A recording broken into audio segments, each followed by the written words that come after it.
آیت نمبر 13 تک ہم کل پڑھا تھا، لیکن کل میں نے یہ عرض کیا تھا کہ 3 موضوع ہیں، جس میں ایک والدین کے ساتھ حسن سلوک تھا، اور جو دوسرا تھا وہ منافقین کا تذکرہ تھا کہ جب کوئی تکلیف آ جاتی ہے تو پھر وہ اس کو اللہ کا عذاب سمجھنے لگتے ہیں، اور تیسرا یہ کہ کچھ ایسے بھی بدبخت لوگ ہیں جو سیدھے راستے پر چلتے ہوئے لوگوں کو ورغلاتے ہیں کہ آپ ہماری اتباع کر لیں اور قیامت کے دن ہم ذمہ دار ہوں گے۔ تو کل والدین کے ساتھ حسن سلوک پر ہی مکمل بات ہوئی تھی اور درس کا دورانیہ پورا ہو گیا تھا، تو وہ 2 موضوع رہ گئے تھے کل کے درس میں، اس لیے آیت نمبر 9 سے آج شروع کرنا ہے، لیکن آیت نمبر 22 والی بات جو ہے نا وہ کوئی ایسی بات نہیں تھی۔ چلو شکر ہے کچھ چونکے ہیں، بہرحال یہ بھی اللہ کا شکر ہے، ممکن ہے وہ نشانی لگائی ہو آگے پیچھے ہو گئی ہو۔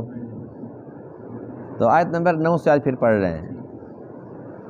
اعوذ باللہ من الشیطان الرجیم، بسم اللہ الرحمن الرحیم۔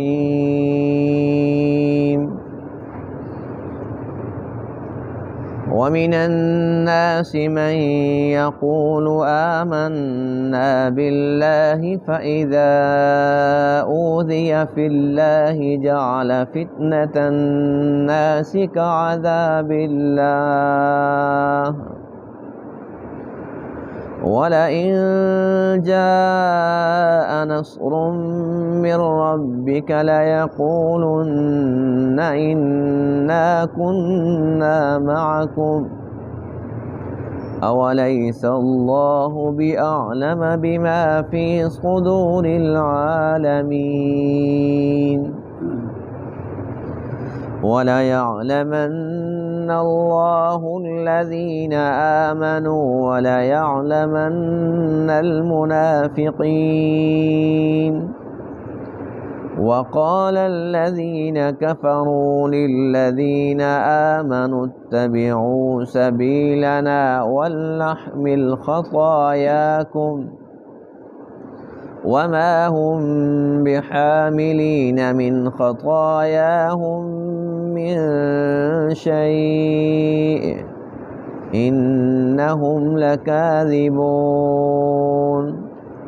وَلَيَحْمِلُنَّ أَثْقَالَهُمْ وَأَثْقَالًا مَعَ أَثْقَالِهِمْ وَلَيُسْأَلُنَّ يَوْمَ الْقِيَامَةِ عَمَّا كَانُوا يَفْتَرُونَ صدق اللہ العظیم۔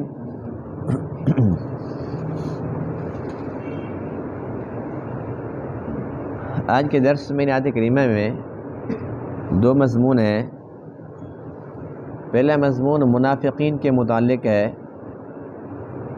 جس نے بھی ایمان کا اقرار کیا، ایمان کا دعویٰ کیا، تو اللہ تعالیٰ کو یہ حق حاصل ہے کہ اس کو امتحان کے اندر مبتلا فرمائے، کسی آزمائش کے اندر مبتلا فرمائے، کیونکہ وہ مالک ہے، اس کی مرضی ہے، اور یہ بھی اس کی مرضی ہے کہ کس بندے سے کون سا امتحان لینا ہے اور کب لینا ہے۔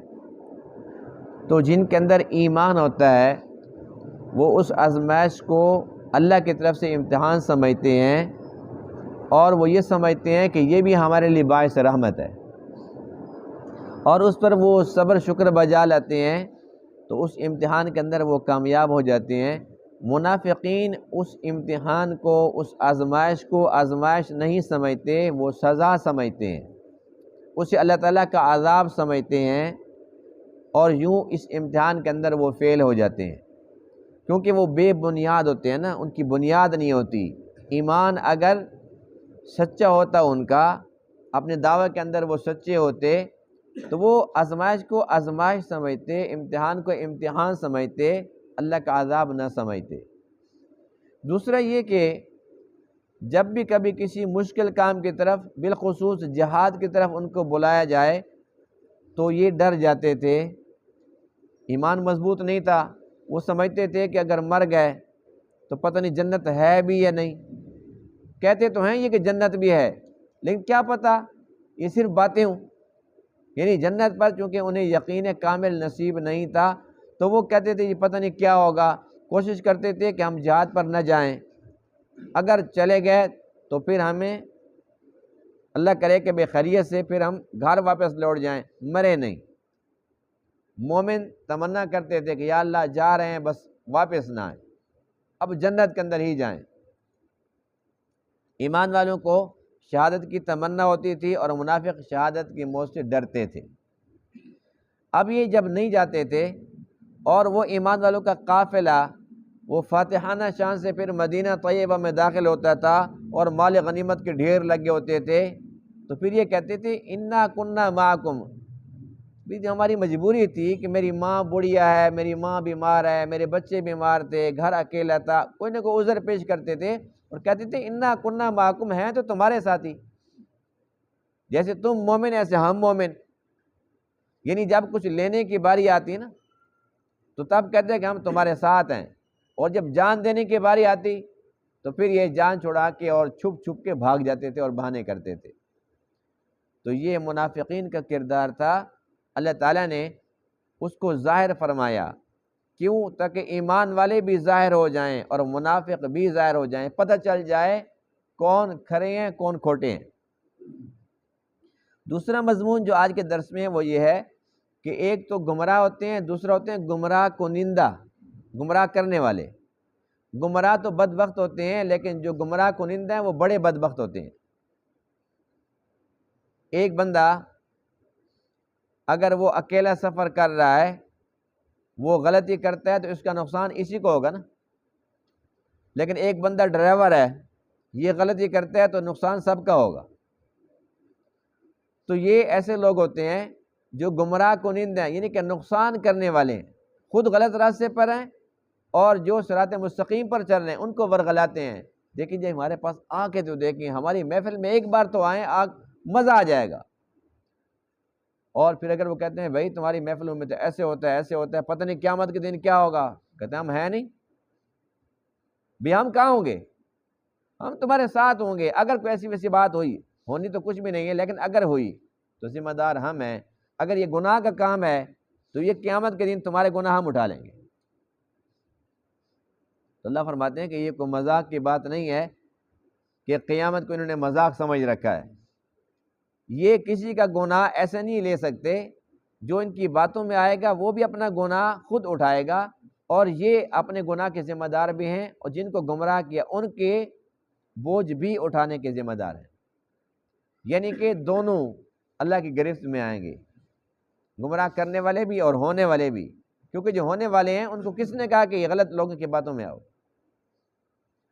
تو اس لیے آج کل کے دور کے اندر ایسے فرقے بہت زیادہ ہو چکے ہیں، تو اس لیے کسی کو چھیڑنا نہیں اور اپنے فرقے کو چھوڑنا نہیں۔ کسی کے راستے کا چھوڑو، اپنے راستے کو جو سیدھا راستہ ہے، صراط مستقیم ہے، ہدایت کا راستہ ہے، اسی کو پکا پکڑ لو بس، ادھر ادھر نہیں دیکھنا۔ ہر طرف کھائی ہے، ہر طرف فتنے ہیں، ہر طرف مصیبتوں کے پہاڑ کھڑے ہیں۔ گمراہ کرنے والے اس وقت پورے زور کے ساتھ کھڑے ہوئے ہیں اور جال لگا کے کھڑے ہیں کہ کوئی اپنا ہمارے جال میں آئے اور ہمارا شکار ہو۔ اللہ تعالیٰ ہماری حفاظت فرمائے۔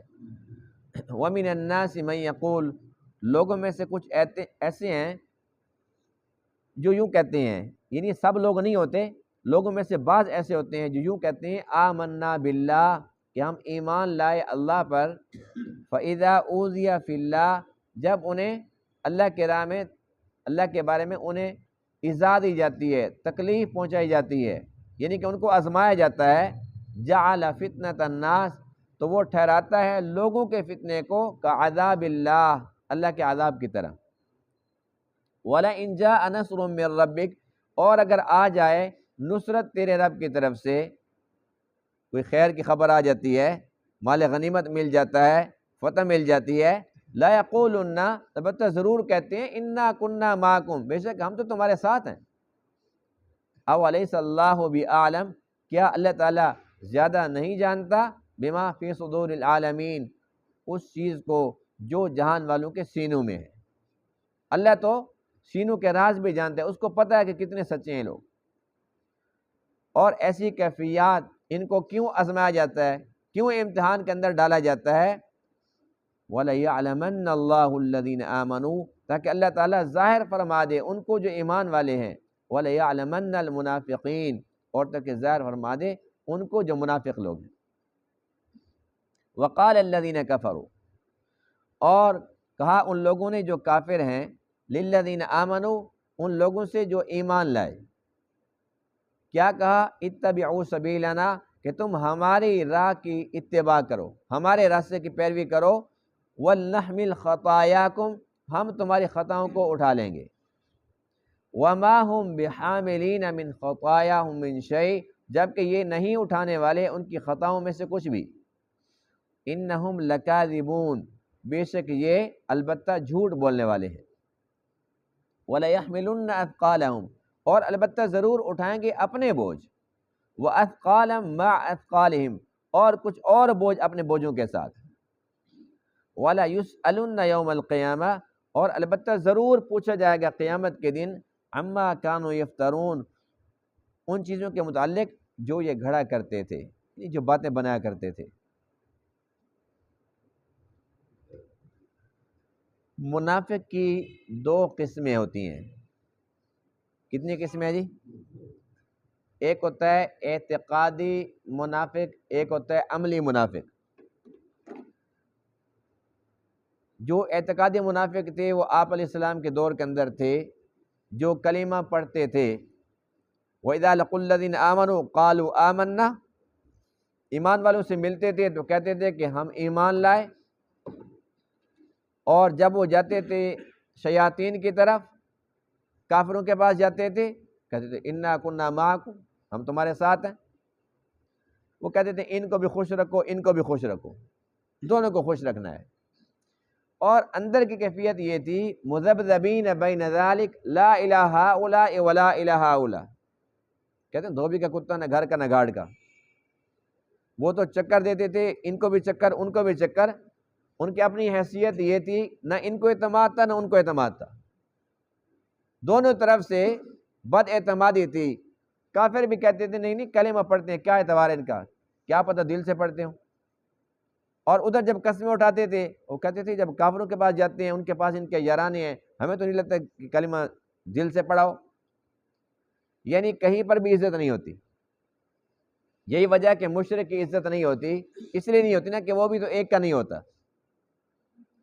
دنیاوی لحاظ سے اگر ہم ایسے لوگوں کے ساتھ تعلقات رکھتے ہیں اور ہمارے ساتھ اس قسم کا کوئی کام وہ کریں تو ہمارے یہاں ان کی عزت ہوتی ہے؟ ہم کہتے ہیں دوغلا بند ہے بھائی، ہمارے سامنے ہمارا ہے، ان کے سامنے ان کا ہے۔ تو اس ٹائم جو تھے نا منافق، وہ تو اعتقادی تھے، یہ نہیں کہ ان کا جو عقیدہ تھا وہی خراب تھا، ایمان کا دعویٰ تھا، اپنے ایمان پر انہیں خود شک تھا، اور جو ایمانیات ہیں ان پہ شک تھا۔ بھی مرنے کے بعد زندگی ہے، کہتے تو ہیں پتہ نہیں سچ ہے کہ جھوٹ ہے، مریں گے بعد نہیں پتہ چلے گا، کہتے ہیں پل صراط ہے، پتہ نہیں کیا ہوگا، ہے بھی کہ نہیں ہے، جنت جہنم سے اس کے تذکرے کرتے ہیں، کیا پتہ جنت جہنم ہے بھی یا نہیں ہے، یعنی کہ ان کو یقین ہی نہیں تھا۔ اچھا یہ یقین نہیں تھا کہ ہم نے جو کچھ کیا ہے یہ ٹھیک ہے یا غلط ہے، یہ مذہب سچا ہے یا جھوٹ ہے۔ اگر کوئی بندہ کلمہ پڑھتا ہو، مسلمان ہو، مومن ہو، نمازیں پڑھتا ہو، اور وہ یوں کہے جی بس نماز تو کر رہے ہیں، کیا پتہ جنت میں ہم جاتے ہیں کہ دوسرے نہ چلے جائیں، اس کا مطلب یہ ہے کہ تمہیں یقین نہیں ہے کہ دوسرے ٹھیک ہیں کہ ہم ٹھیک ہیں۔ اگر ایسی کیفیت ہو تو اس کا مطلب ہے کہ ایمان نہیں ہے۔ تو وہ تھے اعتقادی منافق۔ آج کل وہ کم ہیں، ہر دور میں رہے ہیں اور رہیں گے لیکن کم ہیں۔ عملی منافق کون ہوتے ہیں؟ عملی منافق وہ ہوتے ہیں کہ جو مانتے تو ہیں عمل نہیں کرتے، اور حدیث پاک میں ان کی علامات بتلائی گئی ہیں۔ ایک حدیث پاک میں ہے آیت المنافق ثلاث، منافق کی 3 نشانی ہیں۔ کتنی ہیں جی؟ اب یہ جو آج میں نے پوچھا نا کون سی آیت سے شروع کرنا ہے، کل سے انشاءاللہ میں نے پوچھنا ہے، بتانا نہیں ہے، تو اس لیے آج نہ خبردار رہنا کہ درس کہاں پہ ختم ہو رہا ہے، تو کل میں پوچھوں گا، کل تو بلکہ جمعرات ہے نا، کل تو چھٹی ہے، اچھی بات ایک دن کا وقفہ آ جائے گا تو پھر مزید انشاءاللہ بھولنے کا امکان بڑھ جائے گا، تو میں انشاءاللہ پرسوں پوچھوں گا۔ جی نہیں ابھی نہیں پوچھنا، ابھی تو پتہ نا، پرسوں انشاءاللہ زندگی اگر باقی رہی تو پرسوں پوچھوں گا کہ درس کہاں سے شروع ہونا ہے، یہ آپ لوگوں نے بتانا ہے۔ تو منافق کی کتنی نشانی ہے؟ پہلی یہ ہے اذا حدث کذب، جب بولتا ہے تو جھوٹ بولتا ہے۔ یعنی کہ جھوٹ بولنا کس کی نشانی ہے؟ منافق کی۔ دوسری نشانی یہ ہے وَإِذَا وَعَدَ أَخْلَفَ، وعدہ کرتا ہے تو اس کے خلاف کرتا ہے۔ تیسری نشانی ہے وَإِذَا اؤْتُمِنَ خَانَ، اس کے پاس امانت رکھوائی جائے تو اس میں خیانت کرتا ہے۔ یہ ایک حدیث میں 3 نشانی ہیں، لیکن یہ نہیں کہ صرف یہی 3 ہیں، مختلف احادیث میں اور بھی ہیں، جیسے کہ یہ 3 کے علاوہ یہ تو پکی ہو گئی نا، یہ یاد رہیں گی انشاءاللہ۔ پہلی کون سی ہے؟ جھوٹ بولتا ہے، دوسرا کیا کرتا ہے؟ وعدہ خلافی، اور تیسرا ماشاءاللہ یہ 3 پکی یاد رکھنی ہے۔ ہم تو تینوں نہیں کرتے نا جی، ہاں بس یہ خیال رکھنا ہے، کیونکہ یہ نشانیاں منافقین کی ہیں۔ چوتھی نشانی حدیث پاک میں یہ ہے کہ بات بات پہ قسم کھاتا ہے۔ کیوں قسم کھاتا ہے؟ اب ذرا اسے پتہ ہوتا ہے میں جھوٹ بول رہا ہوں، اب وہ یہ کہتے ہیں کہ میں قسم کہوں گا نا، اگلا بندہ قسم کی وجہ سے پھنس جائے گا، مجھ پہ تو اعتبار نہیں کرتا کیونکہ میں جھوٹ بول رہا ہوں، تو قسم کی وجہ سے وہ اعتبار کر لے گا، تو بات بات پہ قسم کھاتے ہیں، اور یہ عام سی بات ہے آج کل۔ 5ویں نشانی یہ ہے کہ اس کا کسی کے ساتھ جھگڑا ہو جائے تو گالیاں بکتا ہے، یہ بھی ہم نہیں کرتے نا۔ اب یہ 5 نشانی ہیں، آپ میں بھی، آپ بھی، ہم سب اپنے میرے گریبان میں جھانکیں، کیا ان 5 میں سے کوئی ایسی ہے تو نہیں جو ہمارے اندر نہ ہو؟ میں یوں نہیں پوچھتا کون کون سی ہیں، یعنی کوئی ایسی ہے تو نہیں جو ہمارے اندر نہ ہو؟ جھوٹ ہم بولتے ہیں، وعدہ خلافی ہم کرتے ہیں، امانت تو اس کا تصور ہی ختم ہو گیا نا، رکھوا لو تو پھر دیکھو حشر کیا ہوتا ہے۔ اور قسمیں کھانا عام سی بات ہے، قسم خدا کی، یہ تقیہ کلام ہے، ہر بات پہ قسم اللہ کی۔ اور اس کے بعد گالیاں، لڑائی کسی کے ساتھ کر کے دیکھو، اور پھر دیکھو ایک سانس میں کتنی گالیاں دیتا ہے وہ۔ گالی تو دینی دینی ہے، ایک سانس میں کتنی وہ دے سکتا ہے، اور جو اگلا بندہ ہے وہ کہتے ہیں اس نے 50 دی تو میں نے 150 دینی، اور ہم ہیں مومن۔ دیکھیں یہ بات اگر میں آپ کو کہوں، آپ مجھے کہیں تو پھر تو بری لگے گی نا، دیکھیں جی مجھے منافق کہہ دیا، میں تو مسلمان ہوں، میں تو پکا نمازی ہوں، لیکن یہ اس پاک ہستی کا فرمان ہے جو صادق الامین ہیں، خاتم النبیین ہیں، فخر الرسل ہیں، امام الانبیاء ہیں، فخر موجودات ہیں، مقصود خلائق، مقصود کائنات، یعنی اللہ تعالیٰ کے پاک محبوب علیہ السلام، یہ آپ کا فرمان ہے کہ جس میں یہ نشانی پائی جائے تو میری مہر ہے کہ وہ منافق ہے۔ تو آج اگر ہم اعتقادی منافق نہیں ہیں تو عملی منافق ہونے میں تو کوئی شک نہیں ہے۔ اور من حیث القوم بھی، یعنی کہ انفرادی طور پر بھی ہم ان بیماریوں کا شکار ہیں، اور من حیث القوم ہم سب مل کر، ہم پوری کی پوری امت مسلمہ اس وقت ان بیماریوں کا شکار ہے۔ یہی وجہ کہ پھر اللہ کی طرف سے مار پڑ رہی۔ ہم جس کو بھی مورد الزام ٹھہرائیں کہ جی یہ وجہ ہے، وہ ہے فلاں، اصل بات یہ ہے کہ یہ ہماری بدعمالی ہیں جن کی ہمیں سزا مل رہی ہے۔ اللہ تعالیٰ کو تو ہم سے پیار ہے۔ تو یہ 5 نشانیاں آج ہم یاد کر لیں، اور کوشش کریں کہ ہماری زندگی میں جو بھی تکلیف آ جائے لیکن ان 5 نشانیوں سے ہم دور رہیں، 5 برائیوں سے، منافقین کی 5 علامتوں سے اپنے آپ کو بچائیں گے انشاءاللہ، بچائیں گے انشاءاللہ۔ یہ اب اتنا اہم مضمون تھا، کل کے درس میں چونکہ وقت پورا ہو چکا تھا، رہ گیا تھا، تو اس پر بات ضروری تھی یا نہیں تھی؟ اس لیے میں نے مناسب سمجھا کہ آج آیت نمبر 9 سے پھر دوبارہ شروع کرتے ہیں، تاکہ یہ اہم ترین مضمون ہے، ہو سکتا ہے کہ مجھے آپ کو اس پہ عمل کی توفیق مل جائے۔ اچھا، اس کے بعد جو گمراہ اور گمراہ کنندہ ہیں، ان پہ تھوڑی سی بات کرتے ہیں، پھر وقت پورا ہو جائے گا۔ اس وقت جو صورتحال ہے نا، بعض لوگوں نے قسم کھا رکھی ہے کہ ہم نے امت مسلمہ کو گمراہ کرنا ہے،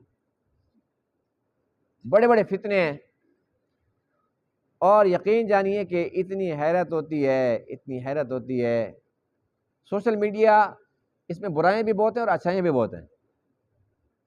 برائیاں بہت ہیں کہ سوشل میڈیا کی وجہ سے بہت سارے لوگ گمراہ ہوئے ہیں، کوئی انجینئر کے فتنے میں آ گیا تو کوئی کسی کے فتنے میں، کوئی کسی کے فتنے کا شکار ہو گیا، یعنی بہت سارے لوگ صراط مستقیم سے ہٹ گئے۔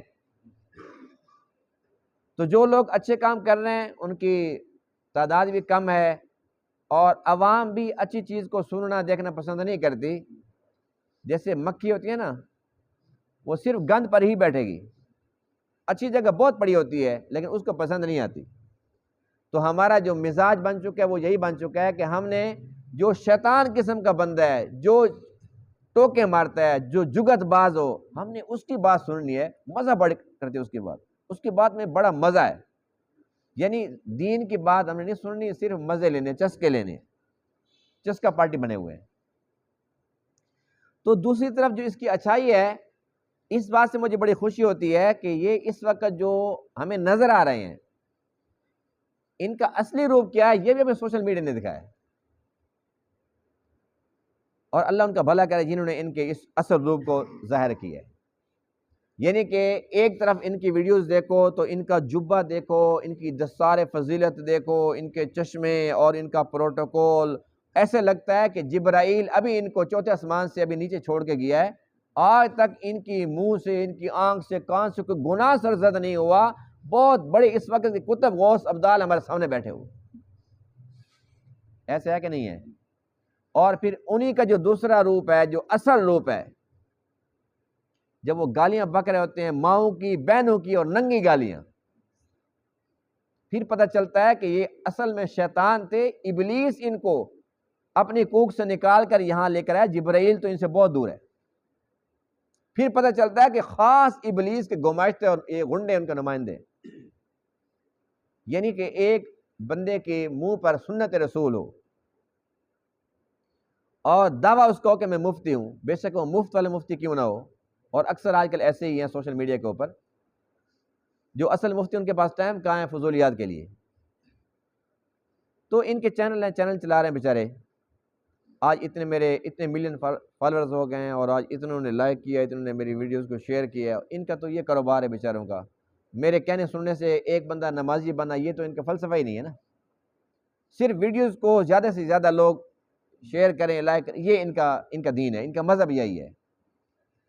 تو اب یہ اپنے آپ کو مفتی کہلوانے والے، اور ان کا حلیہ بالکل ایسے جیسے دینداروں کا ہوتا ہے، اور ان کے اندر اتنا بغض ہے، اتنا حسد ہے، اتنا تکبر ہے، اتنی غلاظت ہے، اتنا گند ہے، اور شرک اور بدعات کی رسیاں ہیں۔ ان کی دم پہ کسی کا بس آ جائے پہنچ، اس کی خیر نہیں ہے۔ کتا تو ایک جگہ سے کاٹے گا، ان کا بس چلے تو کتنی جگہ سے کاٹ لیں۔ تو یہ لوگ جو ہے، یہ بھی ہمیں سوشل میڈیا نے بتایا، ان کی وہ محفل کے جو گالی بک رہا ہے، ان کو دیکھو، یہ وہی والا ہے، وہ مفتی صاحب ہے جو کہتا تھا جی زبان سے کبھی شر کا جملہ نہ نکلے، سبحان اللہ بولو، یہ وہ والا مفتی ہے، آج اس کے منہ سے خیر کا ایک جملہ بھی نہیں نکل رہا۔ اس قسم کا میں ایک بندے کا نام نہیں لوں گا کہ جی فلاں یا فلاں، سارے سوشل میڈیا کے ساتھ منسلک ہے، سب کو پتہ ہے آپ کو۔ تو اس لیے یہ لوگ ہیں اس وقت گمراہ کنندہ، جو سب جانتے ہیں، چکر دے رکھا ہے، یہ کہتے ہیں جی حضور پاک بشر ہیں، وہ تو نور ہیں، نور بشر کے چکر میں الحمدللہ ہم نور مانتے ہیں، الحمدللہ ہم مانتے ہیں نور، کیا ہم انکار کرتے ہیں؟ لیکن یہ نہیں کہ ہم بشر کا انکار کر کے نور مانتے ہیں، بشر بھی مانتے ہیں، نور بھی مانتے ہیں۔ اب ان سے پوچھو کہ نہیں جی ہم بھی بشر مانتے ہیں، قرآن جو کرے انما انا بشر مثلکم، اللہ کے نبی نے خود فرمایا کہ میں تمہارے طرح بشر ہوں، تو ہم بھی مانتے ہیں، تو پھر جھگڑا کس بات کا ہے؟ ہم بھی یہی بات کرتے ہیں، تم بھی یہی بات کرتے ہو، جھگڑا کس بات کا؟ امت کو کیوں الجھاؤ کا شکار کر رکھا ہے؟ امت کو کیوں تم نے ورغلایا ہوا ہے؟ بات تو وہی ہے، ادھر قرآن خوانی ادھر کل خوانی۔ اچھا کل کا کیا مطلب ہے؟ یہی چاروں کل ہے نا، قرآن میں پڑھتے نہیں ہو؟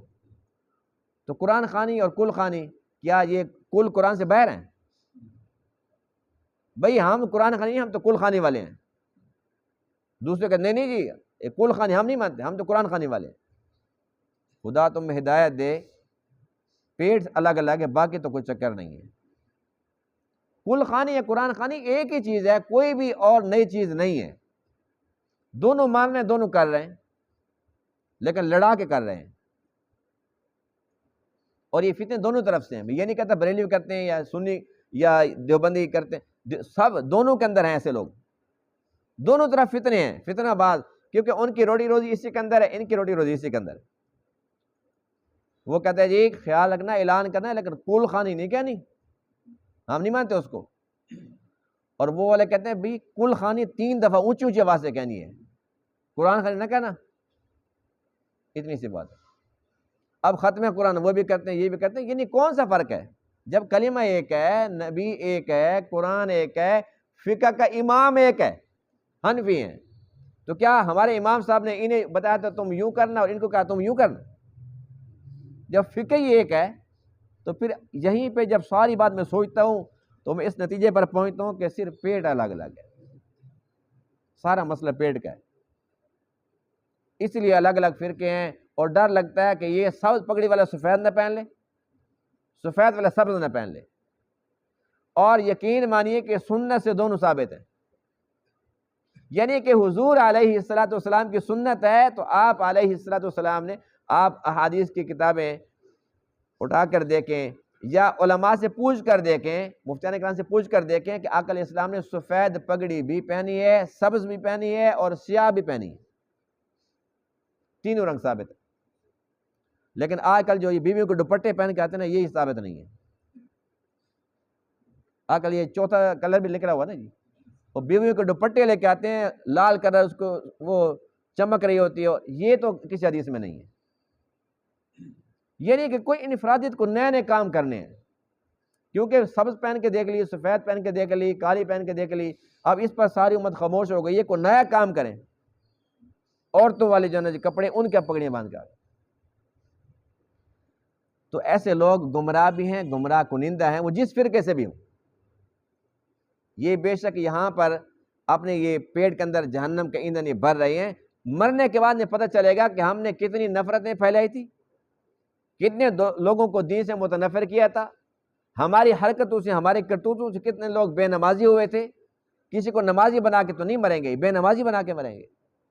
کسی کو مسجد والا نہیں بنائیں گے، مسجد چھڑانے والا بنائیں گے. ان کی حرکتوں سے لوگ مسجدیں چھوڑیں گے، مسجدوں کے اندر آئیں گے تو نہیں. اب یہ ایسے کہتے ہیں جی آپ ہماری طرف ایک دفعہ آ کے تو دیکھیں. ہمارے بکر میں نے ایک ایسی محفل ہوئی تھی تو مجھے بھی دعوت تھی، میرے ایک دوست ہیں ان کو بھی دعوت تھی.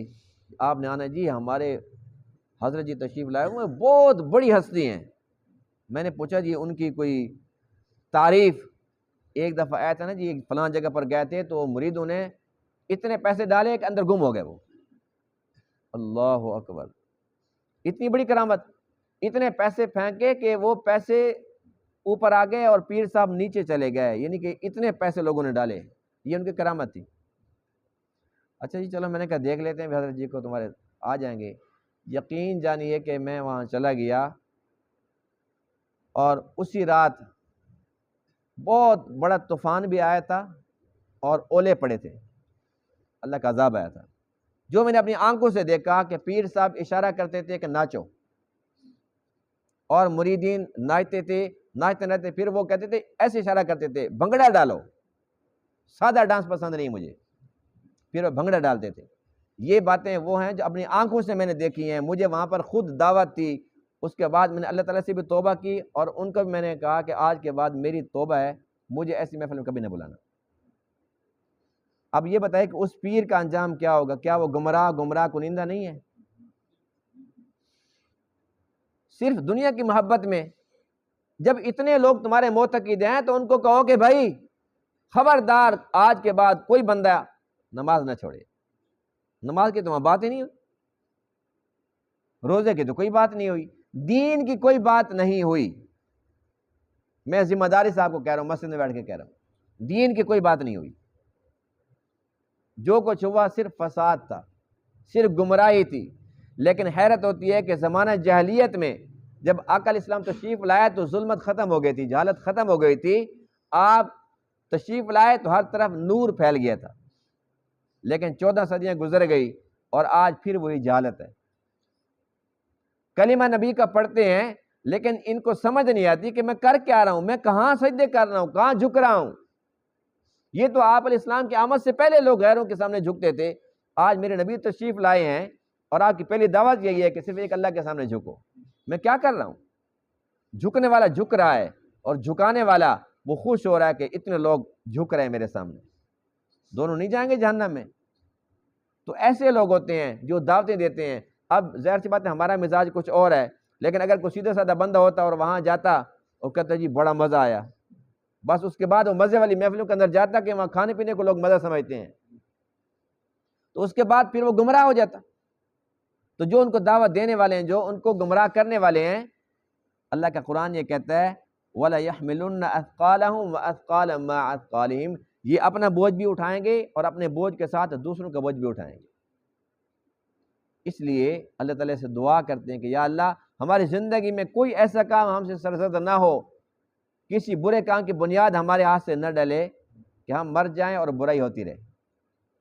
کوشش کریں نیکیاں کریں، نیکیاں پھیلائیں، کوشش کریں صرف اور صرف خیر ہم سے نکلے، اور کوشش یہ کریں کسی خیر کی بنیاد ڈال کے جائیں، صدقہ جاریہ ہوگا۔ ہم مر جائیں گے، پیچھے کوئی اچھا کام ہوتا رہے گا، ہماری قبر روشن رہے گی انشاءاللہ۔